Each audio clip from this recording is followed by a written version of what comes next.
ಇದನ್ನು ನೀವು ಅಬ್ಸರ್ವ್ ಮಾಡಿರ್ಬೇಕಾದ್ರೆ ನಾವು ಬೈಕ್ಗಳು ಹೋಗುವಾಗ ಯಾವುದೋ ಒಂದು ಹುಡುಗಿ ನಮ್ಮ ಮುಂದೆ ಪಾಸ್ ಆಗ್ತಿತ್ತು ಅಂತಂದ್ರೆ ಅವಳನ್ನ ಓವರ್ಟೇಕ್ ಮಾಡಿ ಅವ್ನ ಮುಖ ನೋಡಿದ್ರೆ ನಾವು ಮುಂದೆ ಹೋಗಲ್ಲ.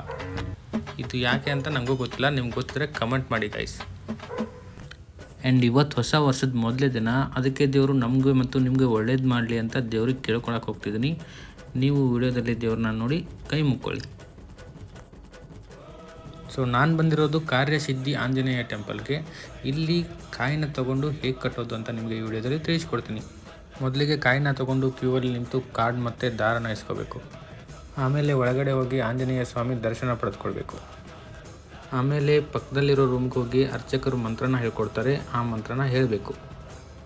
ಆಮೇಲೆ ಟೆಂಪಲ್ ಸುತ್ತ 4 ರೌಂಡ್ ಪ್ರದಕ್ಷಿಣೆ ಹಾಕಿ ಅವ್ರು ಎಲ್ಲಿ ಹೇಳ್ತಾರೋ ಆ ಜಾಗದಲ್ಲಿ ನಮ್ಮ ಕಾಯಿನ ಕಟ್ಟಿ ನಮಗೆ ಏನು ಆಗಬೇಕಂತ ಇರುತ್ತೋ ಅದನ್ನು ಬೇಡ್ಕೊಂಡು ಅಕ್ಷತೆ ಕಾಳನ್ನ ಕೈ ಮೇಲೆ ಹಾಕಬೇಕು. ಮತ್ತು ಅವತ್ತಿಂದ 16 ಡೇಸು ಕಾರ್ಯಸಿದ್ಧಿ ಮಂತ್ರನ 108 ಟೈಮ್ಸ್ ಹೇಳಬೇಕು. ಆ್ಯಂಡ್ ಅವ್ರು ಕೊಟ್ಟಿರೋ ದಾರನ ಬಲಗೈಯಲ್ಲಿ ಕಟ್ಕೋಬೇಕು. ಮತ್ತು ಆ 16 ಡೇಸಲ್ಲಿ 4 ಸಲ ಟೆಂಪಲ್ಗೆ ವಿಸಿಟ್ ಕೊಡಬೇಕು. ಹೆಚ್ಚಿನ ಮಾಹಿತಿ ಬೇಕಾದರೆ ಕಮೆಂಟ್ ಮಾಡಿ ಕೇಳಿ. ವಿಡಿಯೋ ಇಷ್ಟ ಆದರೆ ಲೈಕ್ ಮಾಡಿ. ಮತ್ತೆ ಮುಂದಿನ ವಿಡಿಯೋದಲ್ಲಿ ಸಿಗ್ತೀನಿ. ಬಾಯ್.